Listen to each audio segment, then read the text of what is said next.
projects handled by Dr. Lamba. Her consultancy were fuel testing sponsored by Maruti Udyog. Yes, ma'am.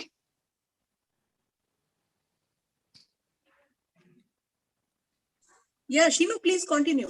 Technical team, please take care of the participants. Make them all mute. Her consultancy were fuel testing sponsored by Maruti Udyog, analysis of oxidation behavior of diesel samples sponsored by Renault Nissan Technology and Business Center India Private Limited. Ma'am, over to you.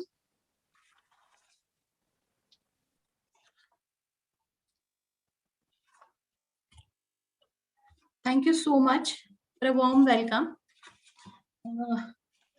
First of all, I would like to thank Dr. Bindu Mangla and my heartfelt thank to Dr. Mangla and the Department of Chemistry, J.C. Bose University of Science and Technology, YMC Faridabad, and American Chemical Society and Vibha for organizing a short-term course entitled Advanced Material for Aatmanirbhar Bharat.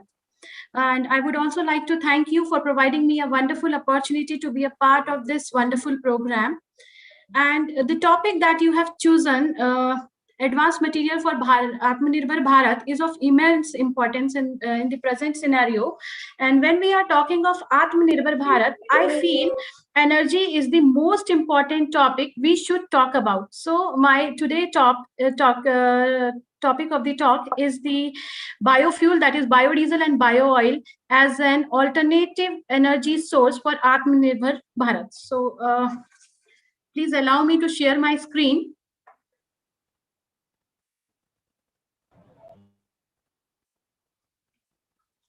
Is it visible to you? Is it visible to everyone?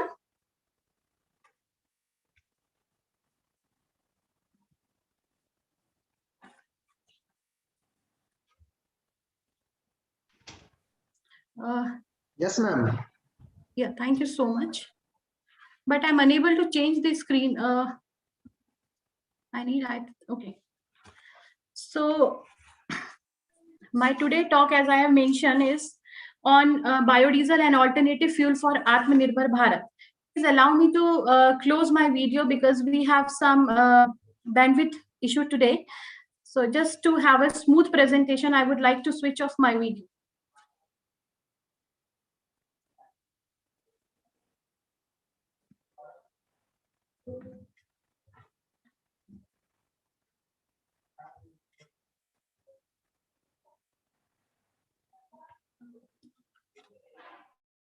The screen.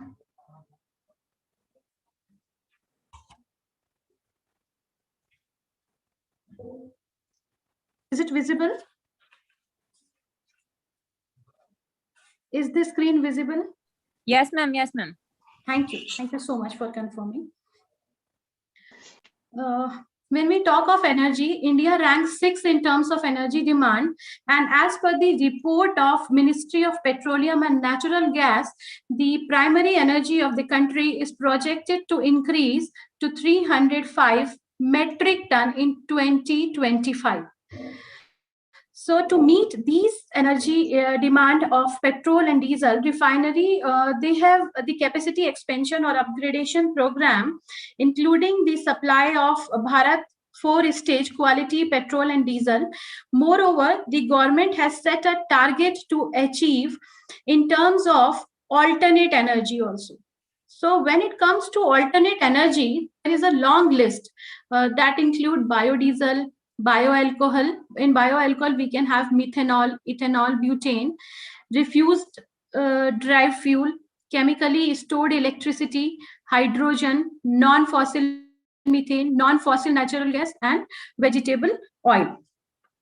Now, in today's talk, I would like to focus on two fuel. The first is the biodiesel, which is the very first I have mentioned on the slide, and the other is the bio oil, that is the pyrolysis oil I would like to talk.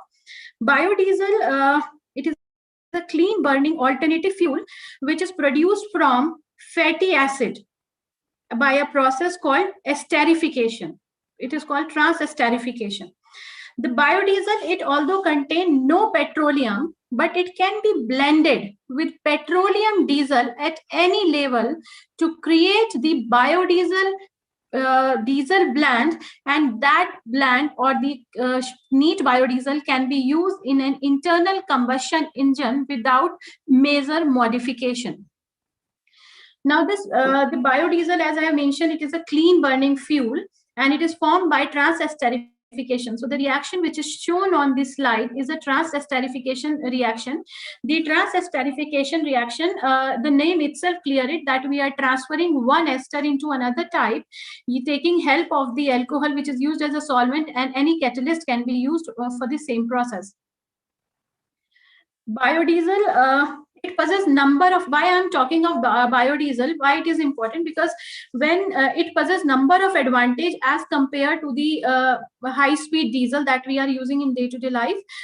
For example, the use of petro-based diesel, like all other fossil fuel, it makes net addition of carbon to the atmosphere.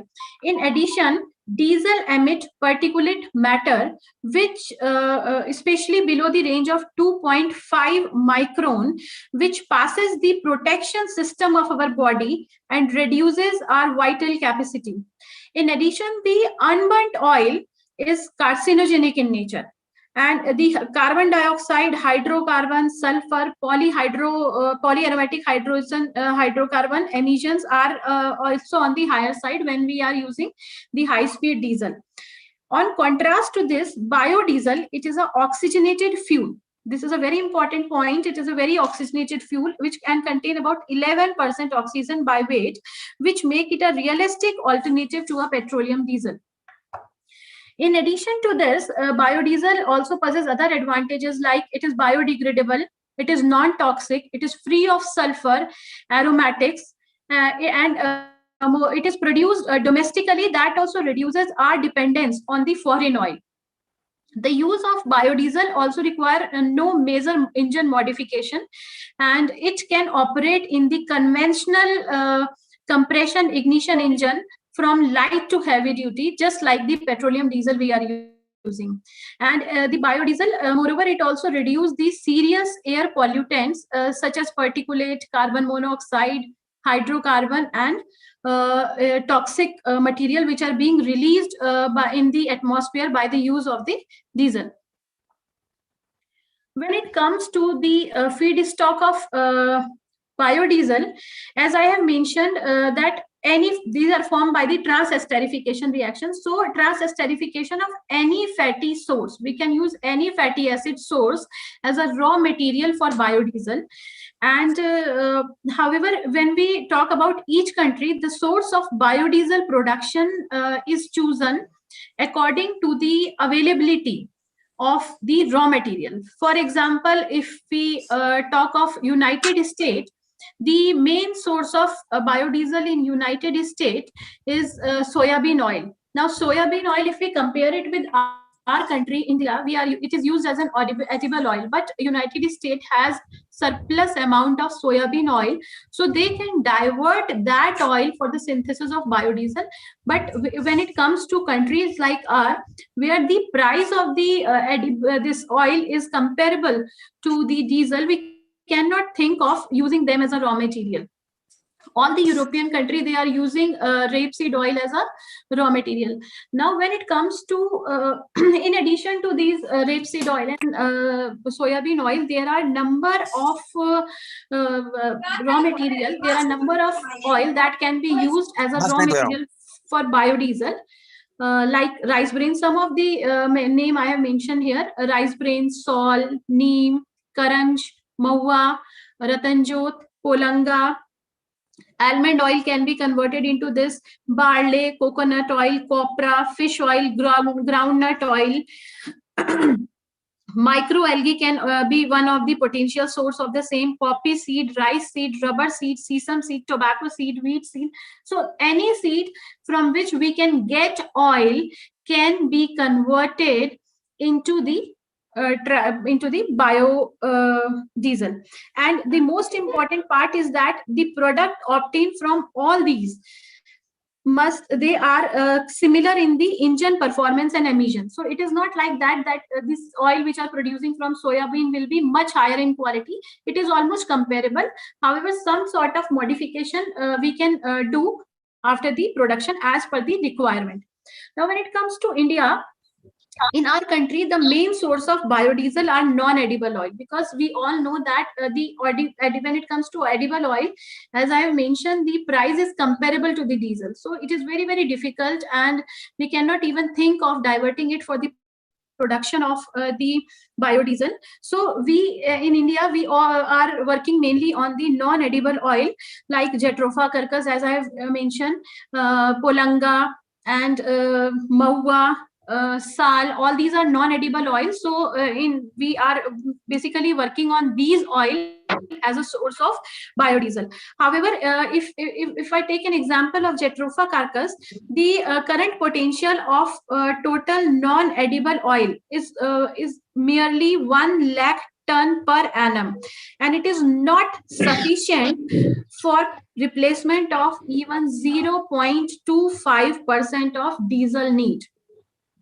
Means the current availability we have with Jatropha carcass oil, it cannot replace even the 0.25% of our need of diesel.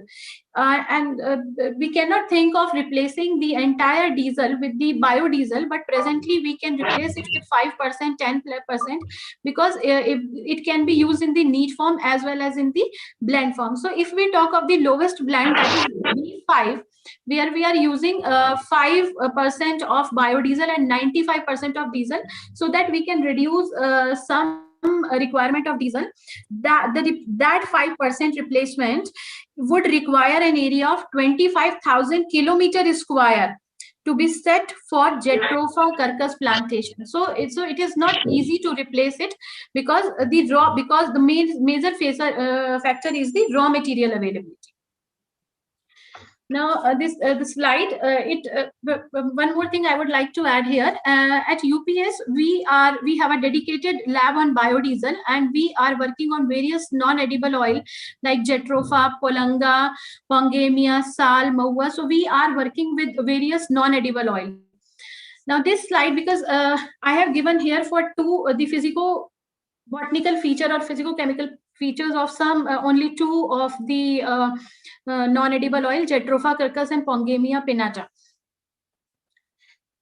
Now, this slide gives the fatty acid composition of the Jatropha carcass and Pongamia pinnata, and this is very, very important. Why I have given the fatty acid composition, why I want to show you this slide.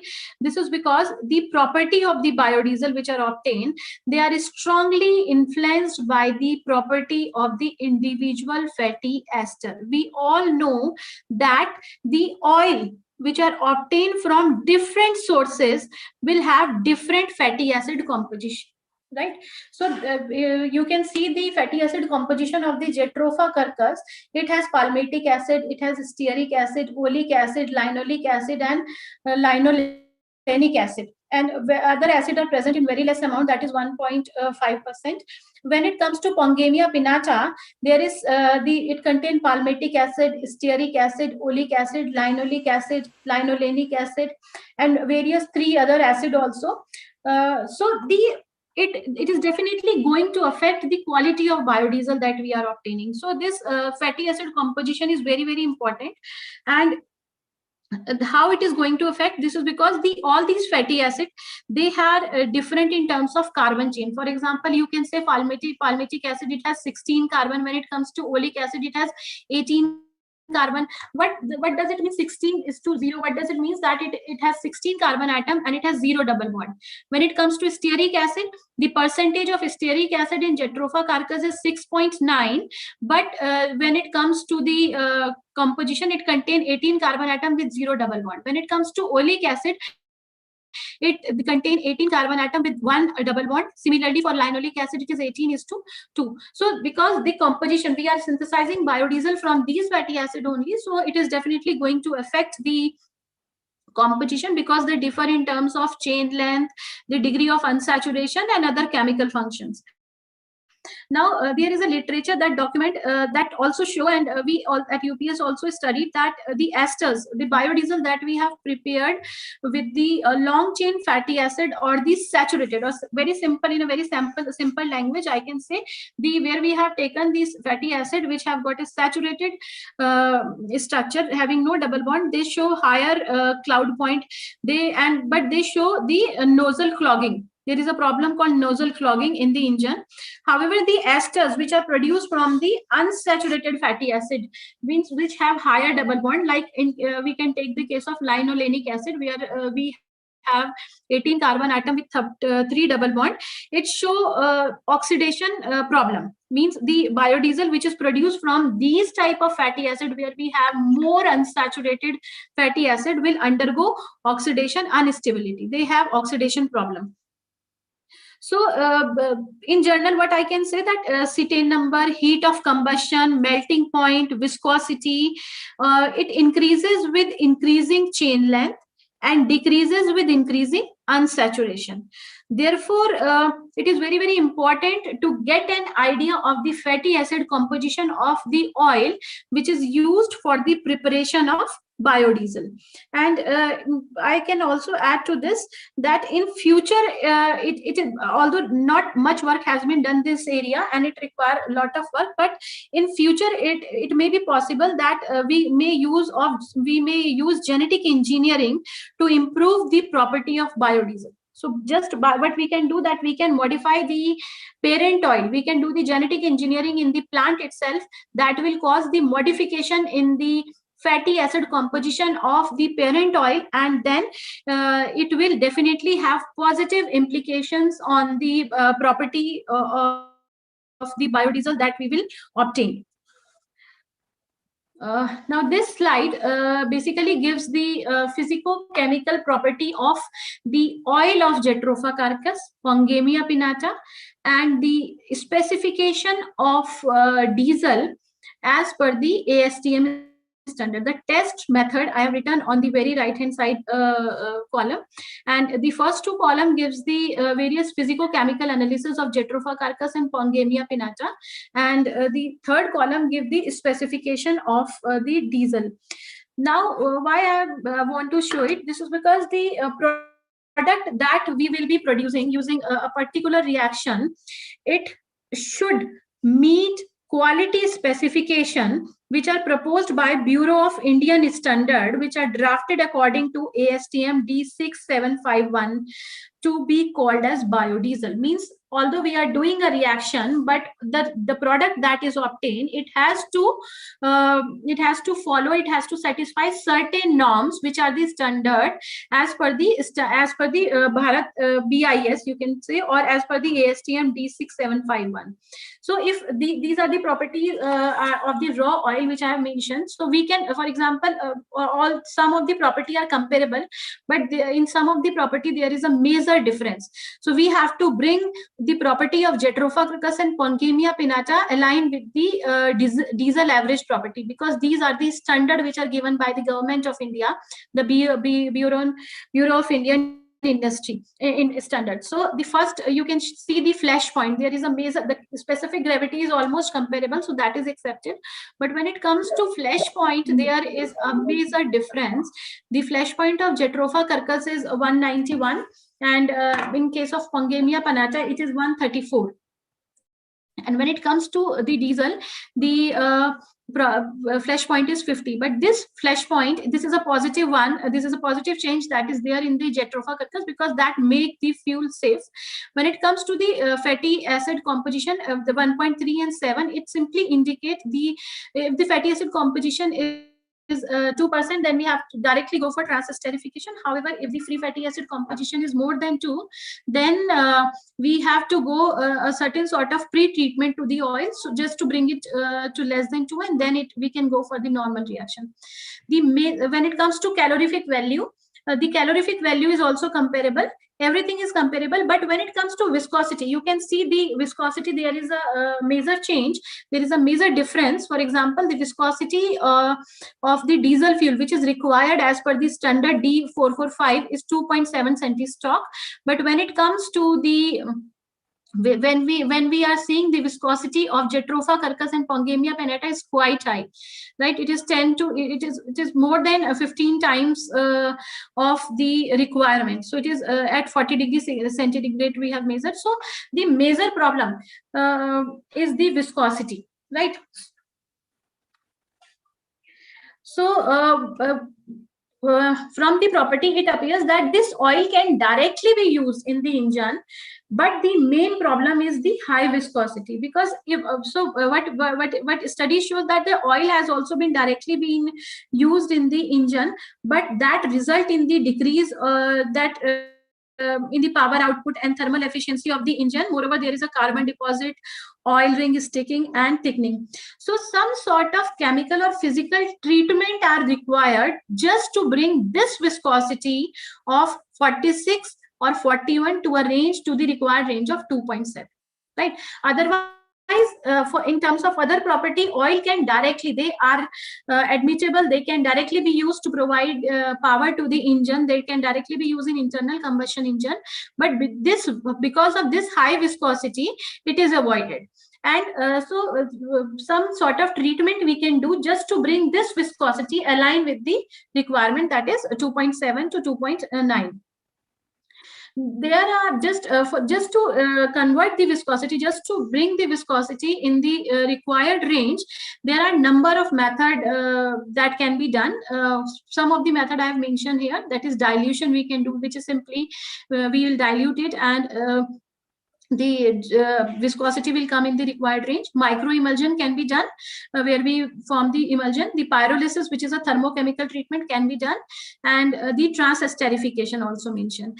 Now, transesterification, as I have mentioned also, this is the simple process. We are transferring one ester to another. It is a simple process where we are converting one ester into another.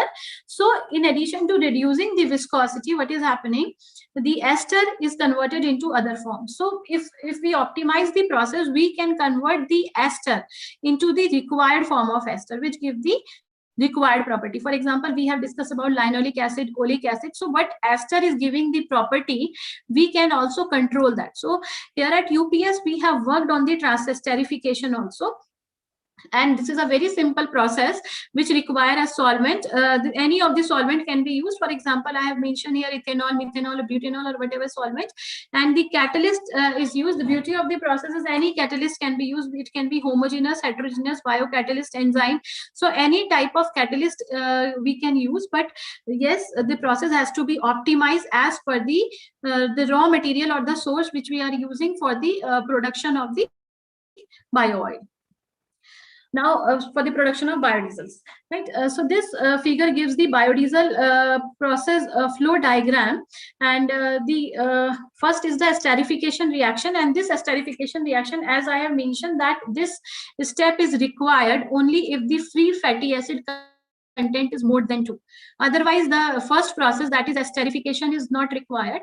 So after this, the raw material along with the solvent and catalyst is sent to the transesterification reactor, which is a reactor number 2, and the reaction is allowed to take place for a particular for the optimized period. And then after the reactions gets completed for the optimized duration, it is sent to the gravity separator, where under the effect of the gravity, the the biodiesel gets separated from the glycerine, and then the glycerol is removed, and then the biodiesel is sent to the washing tank, where the biodiesel is washed with the water, lukewarm water, and then it is separated from the lukewarm water, and we'll get the final product. As I have mentioned that at UPS, we have a biodiesel, one lab which is completely dedicated to biodiesel production. And here we have a plant having a capacity of 100 liter of biodiesel production in one cycle. And this we have established under a DST sponsored project. And we have in 2014-13, we have applied for a patent, and very happy to share that the patent is in order of grant, and we expect it very soon, and it will be granted to us. Now, as I mentioned, the first it required the separation, the gravity separation of the biodiesel and grease rod. So the first figure which you can see is the separation of biodiesel and glycerol after the esterification. This is just to show you the reaction we have done in small reactor. And the second one is the washing of biodiesel with the lukewarm water. When we have washed the biodiesel, then later on it's separate into two layers. The upper one is the biodiesel, and as I have mentioned that we here in biodiesel lab we are working with various non-edible oils. So these are some of the biodiesel that we have produced at UPS, and we are also working on the testing part of this biodiesel just to make it align with the requirement as per the ASTM standard. Now, when we have produced the biodiesel, the main problem, 1 minute.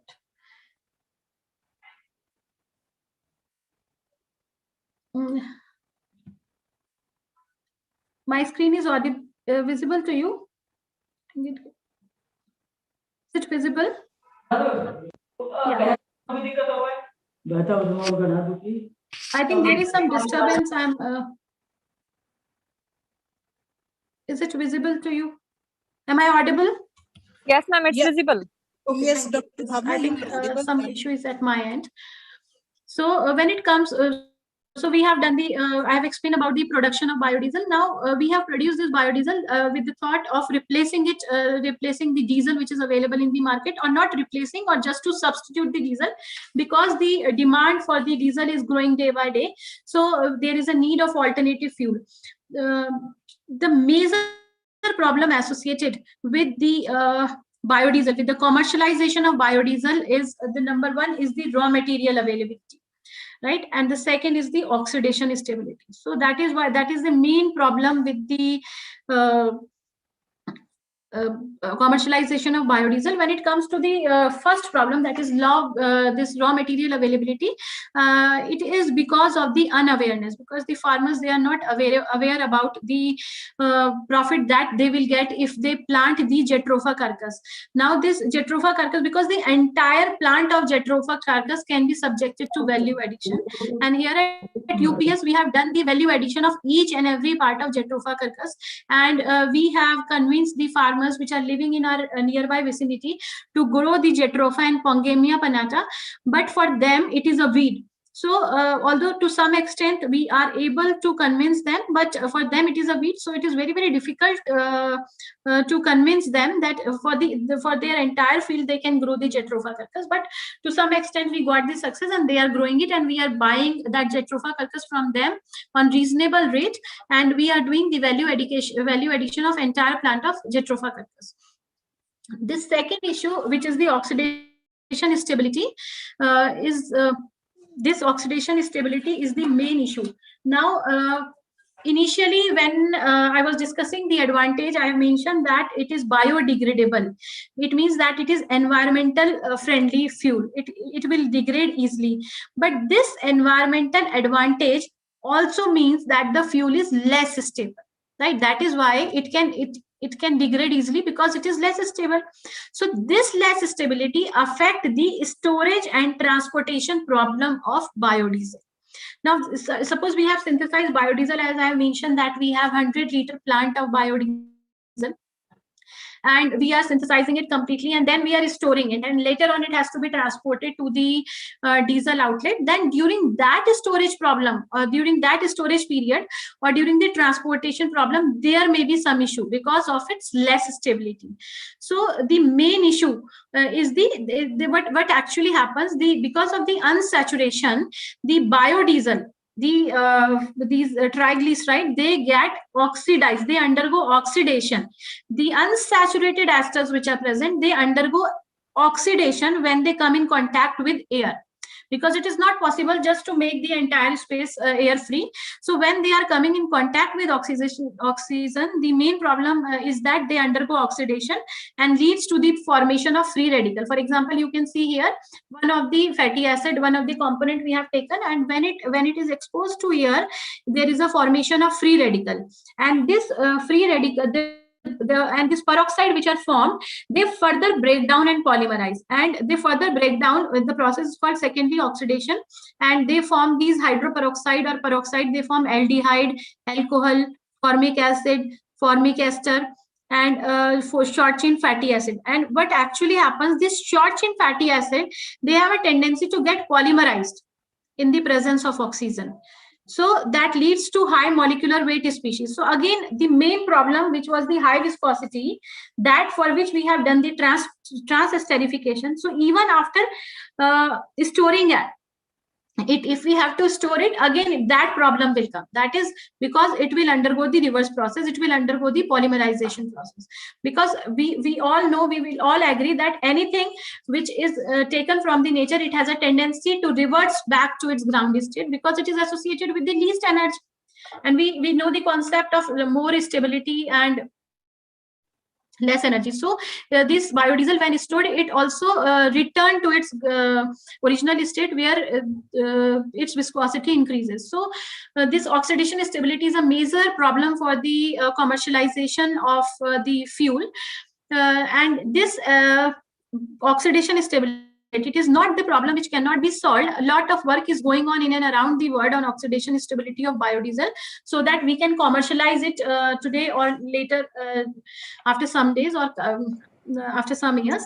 And one of the different approach that can be used to study the oxidation behavior is the acid value. It can be the density, it can be the kinematic viscosity. So using this simple assessment, that is acid value, density, kinematic viscosity, we can measure the viscosity, oxidation behavior or oxidation status of the fuel or the biodiesel, because these are directly linked to the property. These are directly related to the oxidation behavior. However, when it comes to the instrumental analysis part, there are two methods, which are basic, two instruments that can be used to calculate, to determine the oxidation stability. The first is the Rancimate method, and the second is a petrotest petroximeter. So at UPS we have this petrotest method, and this is also, we have set up for this also. And the same petrotest meter we have procured under a different DST sponsored project, and we have worked on the oxidation stability of Jatropha and Karanja, neat Jatropha and Karanja, and blend of B5, B10, B15, B20, B40, B60, and B80 plant. And we have studied that what is a effect on the oxidation stability if we store the neat blend. And then we worked on the oxidation stability enhancement of the biodiesel and its blend with Euro 3 and Euro 4 high-speed diesel also. And we could find out certain additives like BHA, BHT, TBHQ, Pyro, PG, and PL, which are which we found very effective in controlling the oxidation stability for a period of 3 months. Some of them are very effective for a period of 2 months or 4 months. We have also done experiment with the eggshell, the white, the calcium present in the eggshell, white portion of the eggshell. We have also done the reaction with that, and we could enhance the oxidation stability by 1.5 months. So all these results are very much published in the public domain in various research paper.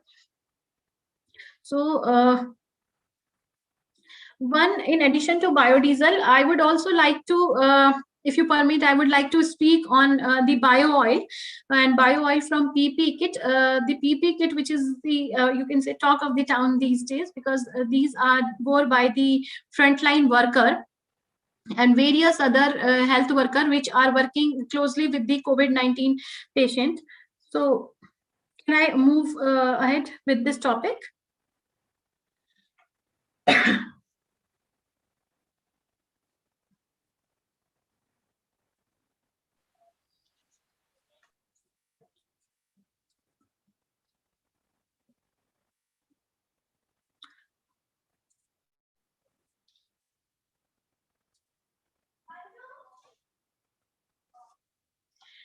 COVID-19, as we all know, it is a disease which is caused by severe acute respiratory syndrome, coronavirus 2, we all know.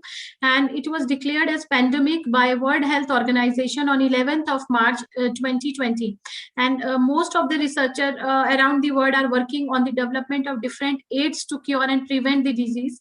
And initially, the government has announced the lockdown, which was also as an effective, initially it was an effective control to measure the spread of the virus. Now this COVID-19, it has impacted our all life things, like it has impacted our health. It has negative impacted, it has impacted our health. It has an impact on the social well-being. It has impact on the economy. It has negative impact on the health, social, and when it comes to economy of the country also. But on simultaneously it has some positive impact on the environment, because during the lockdown, there are a number of reports which are available that shows that the quality of air has improved due to the lockdown. There is improvement in the quality of water. There is decrease in the noise level, and there is a positive impact on the wildlife and the marine life. So this PP kit I would like to talk about. This PP kit is a personal protective equipment, and for the time being in this era of COVID-19, this is a life-saving item for the frontline worker and others who are working closely with who are taking care of the patient which are infected with the COVID-19. And the PP kit, we use the word PP kit, but it contains various components like gloves. It contains surgical face mask, goggles, face shield, gowns, as well as there are certain instrument they are also included, certain filtering device they are using, which is also a part of PP kit. Now when it comes to the disposal of the PP kit, there are certain guidelines which are given by the World Health Organization and the National Center for Disease Control for the disposal of PP kit. But these PP kit, if we talk of, these are designed in such a way that they can be reused. There is no need to throw it once after using it once. But in the present scenario of COVID-19 demanded single use because of this COVID-19, which is a very, very infectious virus. So in the present scenario of COVID-19, the frontline worker, they are using the PP kit only once. That is, they are using it once, that is single use, and the same is disposed into the environment. Now this PP kit being a plastic, it is when disposed into the environment, it results in the landfill and the ocean fill, and it affects our mother earth. It is affecting the flora and fauna, because we all know that when it comes to plastic, the most important property of the plastic is stability. So this stability, which is the we can say boon to the plastic, but when it comes to the disposal of plastic, it become a curse, because of this stability, the plastic, it require decades to be decomposed by microorganism. But even if it is converted into the traces or into the micro size or into the nano size, it will still exist on the mother earth, either in the landfill form or in the ocean fill form, because it require 100 of years to be completely decomposed. So it is a major problem of the present day, because the COVID-19 PP kit are commonly, they are used in present day, and they are disposed as such. So it may become problem in the near future. When it comes to the component of PP kit that I have mentioned that it contains the respirator, it contains face shield, it contains normal surgical mask, goggles, coveralls, etc., single-use protective ground. So all these components of PP kit are made up of various polymer like polypropylene, rubber, polyethylene, polyvinyl chloride, polycarbonate. So it is one or other polymer which is used for the production of polypropylene kit for this production. Now, among mentioned polymer, the most commonly used is the polypropylene. Now this polypropylene is the commonly used. It is the it makes majority of PP kit. And this polypropylene, why it is used? Because it is the lightest known industrial polymer. It has got high strength to weight ratio.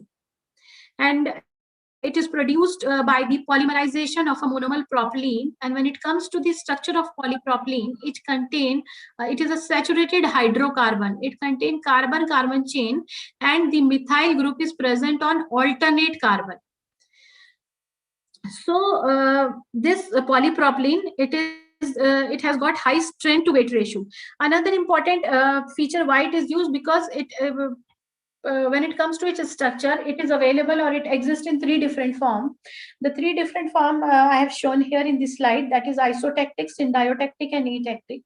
Now, isotactic, where the methyl group are disposed on the one side. Syndiotactic, when they have alternate arrangement, one above the plane, the methyl group I'm talking of. The methyl group, as it is very much clear in the picture, it is disposed on the alternate carbon atom, one above the plane, one below the plane. And the third one is a atactic, where they are disposed irregularly. Now, this among these 3, the isotactic polypropylene is of immense importance. This is because of the high crystallinity is it having. It is having a regular structure. So this closed structure, this regular structure, allow the closed packaging, which make it an excellent chemical resistance polymer. Because of the high crystallinity, it will not allow any of the solvent or any microorganism to penetrate through it. So this is one of the reasons why polypropylene kit is used to make the polypropylene is used to make the PP kit. So it possesses excellent resistance to the chemicals and to all type of microorganism. Now, although, as I have mentioned, that there are certain guidelines which are given by the government for the disposal of the PP kit, but in addition to that, we thought that instead of disposing it, can we do the value addition of the PP kit? And for the same, we have done the chemical processing, and we found it is a very, very promising method, and it simply involves the the thermal cracking of hydrocarbon. And the chemical processing can be done by various methods. We can go for glycolysis, we can go for hydrogenation, we can go for hydrolysis, ammonolysis, gasification, and pyrolysis. So there are n number of methods by which we can do the chemical processing or chemical treatment of this PP kit. But here at UPS, we have opted for pyrolysis, and this pyrolysis is a thermochemical treatment which is done in the absence of oxygen, and it involves the thermal degradation of the polymer chain to the smaller molecule, and these molecule we are getting in the range of the required fuel. And the most important point that why we have used it, because it do not require the separation, the segregation of the plastic. Although the majority is made up of polypropylene, but some of the part are made up of PET. It is made up of polyvinyl chloride. Also, it is made up of polythene, high density polythene, low density polythene. So this pyrolysis, the beauty of the process is that it do not require the pre-separation. So that will also add benefit to the process. These are the reactor that we have developed at UPS, which are available with us, where we are doing the value addition of the plastic as well as of the PP kit. And we have done the value addition of PP kit. We have got the bio oil or the pyrolysis oil, and also we have done the physico-chemical analysis of the fuel that we have obtained. Some of the properties are as per the requirement, but just to bring it in line with the required BIS or ASTM, some sort of chemical treatment are also required. So we are working on that part also, where we are treating the bio oil or the pyrolysis oil that we are obtaining. We are doing the chemical treatment or some physical treatment also doing. We are optimizing the process to get it in line with the required BIS or the ASTM. The slide gives the mechanism that take place during this pyrolysis. The first step is the initiation, and the initiation, it requires high temperature because it is a thermochemical process. So during initiation there is a homolytic reaction that will take place. The homolytic is carbon bond is present, so there is a homolysis which take place that leads to the formation of the free radical. And in the next step is the propagation. That is the same reaction which take place in a free radical polymer reaction. So the propagation may take place, may require the disproportionation, or it may require the transfer of active site. That is the process is called chain transfer reaction, where the one of the oligomer or the polymer it gets saturated by transferring its active site to the another growing chain. So it get activated and one of the polymer chain get stabilized. So the chain, it may occur by chain transfer process, and finally the termination is taking place. And how the termination is taking place is either by the coupling reaction or by the disproportionation reaction. So when the coupling reaction is taking place, the hydrocarbon range we are getting is the large carbon product we are getting. But when it is occurring, the disproportionation reaction is occurring, then we are getting the short hydrocarbon chain. So we have also done the analysis of the pyrolysis oil, or the oil that we have obtained by pyrolysis of PPK, and the same type of composition we could find. But as I have mentioned, that some sort of physical and chemical treatment are still required to bring it aligned with the standard, and we are working on that. And finally comes the conclusion part. There, as we can see, that there is always an accelerated growth in the primary energy consumption and carbon emission also, due to the diesel and petrol that we are using, and due to the technological development and the rapid growth of the world population. So there is a need of alternative fuel and energy sources to meet our energy demand, because we know that the fossil fuel, they are not going to live they won't be available for a longer period of time. So there is a need of alternative fuel, and so we should work on the alternative fuel, the various material, the various sources, the various way by which we can convert the we can produce the alternative fuel. And the method that we have proposed, it will not only prevent the after effect of the humankind, after effect to the humankind and environment, but it can be a potential source of the energy. So thank you so much for your time and patience listening. Any questions?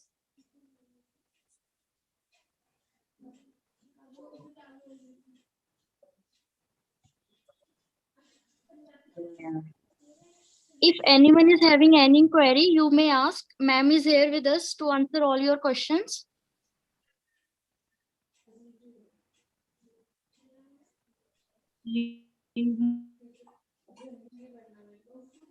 Dr. Bhavna, I have one query for you. Yes, ma'am. You said non-edible oils are being used as a raw material for biodiesel fuel. Right, ma'am. What is the efficiency when we get, like if we are using jatropha oil, then what is the efficiency we can have? Like how much yield we will be having and how economically viable it is?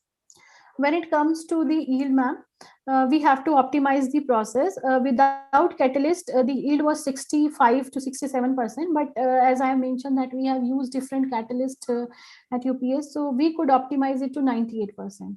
And when it comes to the economic aspect, it is very, very economical. It will be economical, but the reason why it is not commercialized in the present scenario is the reason is the unawareness, the non-availability of the raw material because of unawareness. The farmers, they are not aware about the profit that they can get by growing these jatropha and karanja in their work field.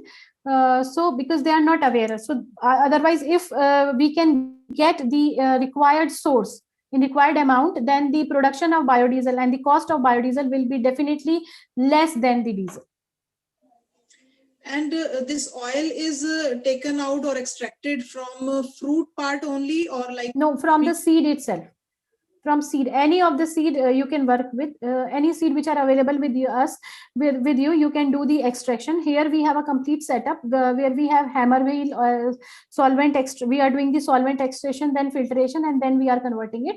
Moreover, for the research work, if some of the student would like to do, the oils are also available in the market. It is available.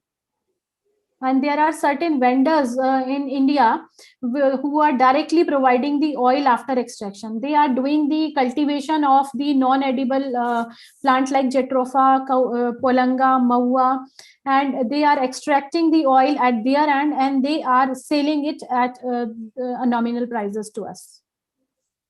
I just want to know that where are we, like Indians, are we utilizing this biodiesel as a actual mode of fuel somewhere, or in a testing mode? Are we utilizing it? We are utilizing it. I think 3 or 4 months back, you might have heard that one of the plane from Jolly Grant has taken flight using biodiesel. It was the first plane which has used biodiesel as an alternative fuel. And another example I would like to quote, that Indian Railways, which are the largest consumer of the diesel, they are using B5 blend. So, and what they have done, because as I mentioned, because of the unawareness of this, there is a shortage of the source, the raw material, the source for the production. So Indian Railways, they have planted Jatropha just along the railway track, because the plantation, the Jatropha do not require any particular condition or any special condition for the growth. So what they have done, the Indian Railways, they have planted the Jatropha along the railway track, and the seeds are the farmers, they are doing, some deputed person are there, they are taking the seeds, and then it is crushed and oil is extracted and biodiesel is produced, and they are using B5 blend. They have used B5 blend. It means it has a dual benefit, like we are planting the trees, and then we are again saving fossil fuel by using biodiesel. Right, very, very correctly said. It has number of advantages. So it will also generate employment for our people, which is in line with your topic, Aatmanirbhar Bharat. Yes, exactly, ma'am. And the thing that you have said about PPE kit, which is made up of mainly of the plastic PPE kit or mask. So is it really feasible and viable to produce biodiesel or any other kind of fuel from it? Yeah, ma'am. We are not producing biodiesel. It is the pyrolysis oil we have produced. We have done the process here at UPS, and it is in optimizing state. On a small scale, we have done it, but we are optimizing it. That's really great, Dr. Bhavna, because it is the real sense of making our nation Aatmanirbhar Bharat. Yes, because that is how we can progress towards this mission. Right. And it was really a very nice lecture and very beautifully explained. Each and everything you have explained. And this is actually the need of the day, that we should have some alternate fuel. We should have an alternate source of energy other than these fossil fuels. And this is biodiesel. So I think it is again adding quality to our environment, because we are not harnessing it, we are not exploiting it, and we are in fact contributing to the green revolution by planting these kind of trees and then extracting their oil for generating biodiesel. So what else we want? So this is a dual benefit kind of mission, and I'm pleased to say that you are doing this at UPES. And we will definitely come in collaboration with you. Sure, and university. Our pleasure. And any of the student, if they have any participant, if they have any query or question for Dr. Bhavna. Excuse me, ma'am. Yes. Good afternoon, ma'am. Latanshi this side. Good afternoon, Latanshi. Ma'am, as you said that we have to generate different types of oils for production of biodiesel. Why can't we use used oils which we are using in industries for frying and all? Why can't we convert that into biodiesel? Yeah, that we have done also. That can be done. That has already been done. Okay, ma'am. So is there any difference in the value of the oils which we are getting from different process? Yeah, as I mentioned that the final quality or the composition of biodiesel will depend upon the fatty acid composition. So the fatty acid composition of different oils are different. So to some extent, it affects the quality of biodiesel that we are getting. But by some chemical treatment, we can bring it as in line with our requirement. Okay, thank you, ma'am. Any other question? Anybody else? So thank you so much, Dr. Bhavna. It was really a nice lecture, nice talk, and hope we will be having you again in future. Sure, ma'am. Maybe at some other platform. Thank you so Sure, much. ma'am. Thank you so much, ma'am. Thank you for providing a wonderful opportunity. Thank you. Thanks a lot. Over to you, Shinu.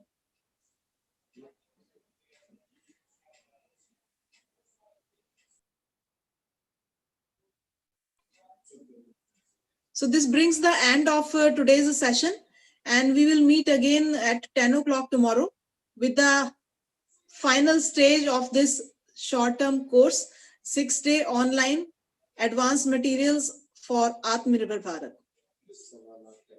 Thank you.